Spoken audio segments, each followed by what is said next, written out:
Temperature, effect of temperature on conductivity.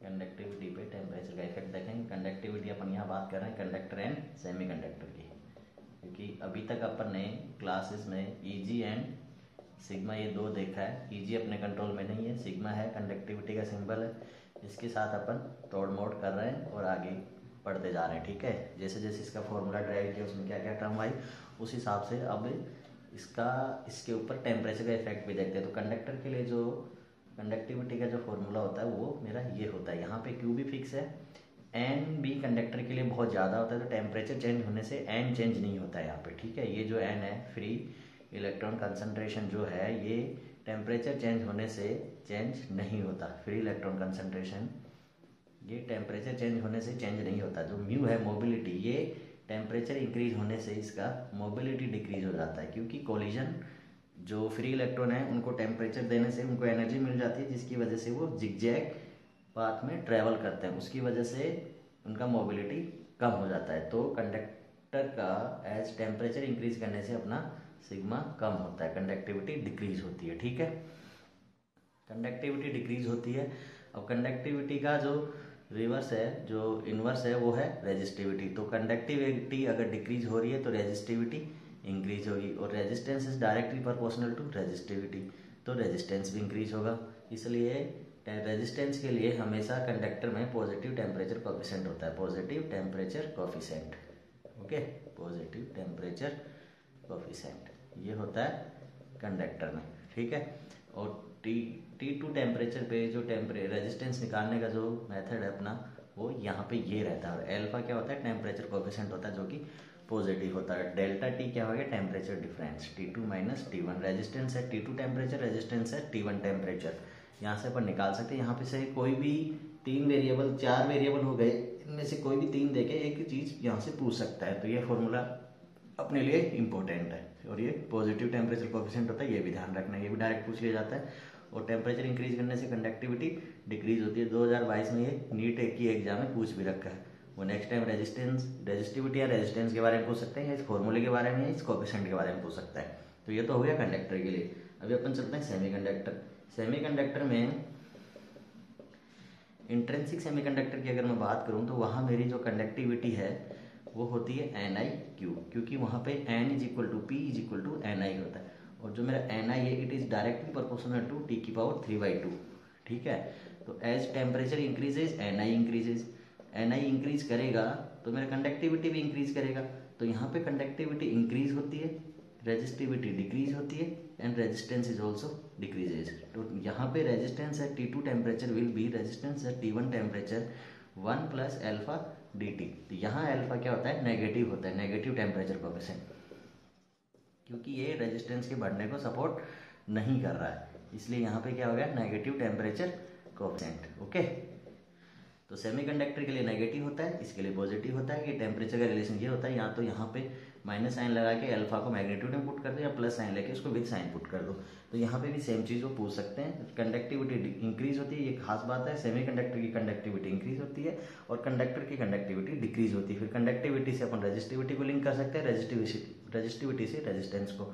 Same case यहाँ पे किया अपन ने।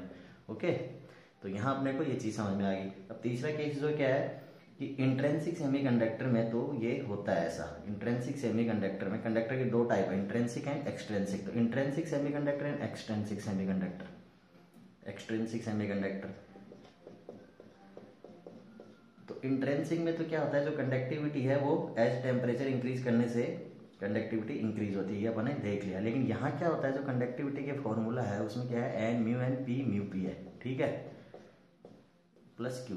यहाँ भी टेम्परेचर इंक्रीज करने से change in electron and electron concentration and hole concentration होता है, लेकिन वो नेग्लिजिबल होता है, क्योंकि पहले से जो एन है, एन एंड पी, यहाँ पे क्या होता है, डोपिंग की वजह से होता है, वो बहुत ज्यादा होता है, डोपिंग की वजह से होता है। तो जो इनमें जो चेंज आता है डेल्टा एन, और पी में जो चेंज आता है डेल्टा पी मतलब टेम्परेचर इंक्रीज करने से जो डेल्टा एन और डेल्टा पी बने हैं, मेरे नए इलेक्ट्रॉन होल पे जनरेट हुए हैं, वो इनके ऑलरेडी जो वैल्यू है उनसे बहुत कम होते हैं, जैसा कंडक्टर में होता है। ठीक है।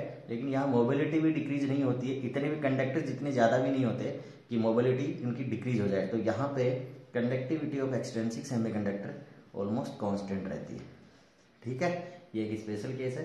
कंडक्टर के अंदर भी इंट्रिंसिक सेमीकंडक्टर में ही कंडक्टिविटी इंक्रीज होती है, एक्सट्रिंसिक सेमीकंडक्टर के लिए कंडक्टिविटी कांस्टेंट रहती है। ये आपको कहीं नहीं मिलेगा, ये बात मैं बता रहा हूँ।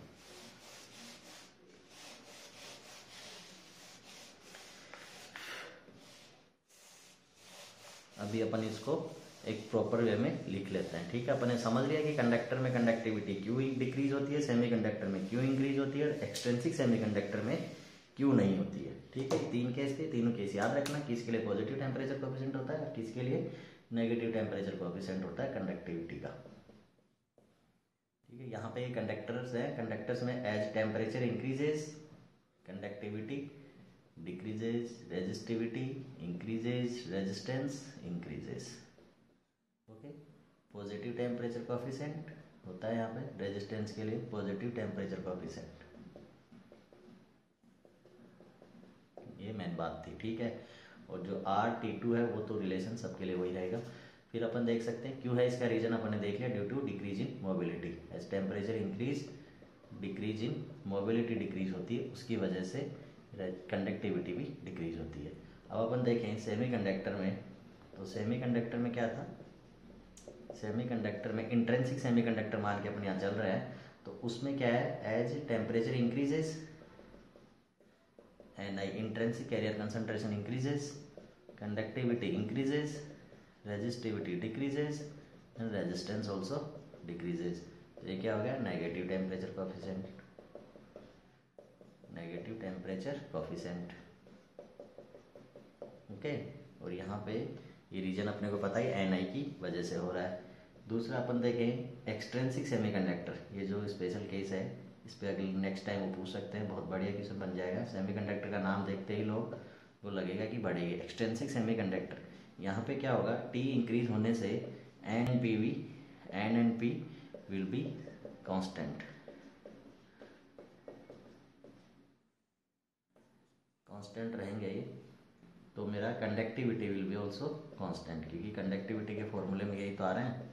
इसलिए as temperature increases conductivity remain same,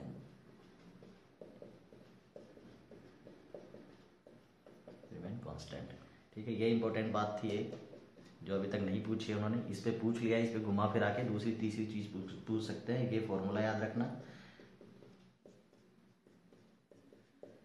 यहाँ पे alpha positive for conductor,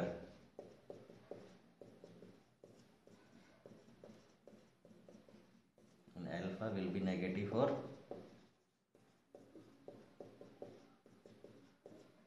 semiconductor.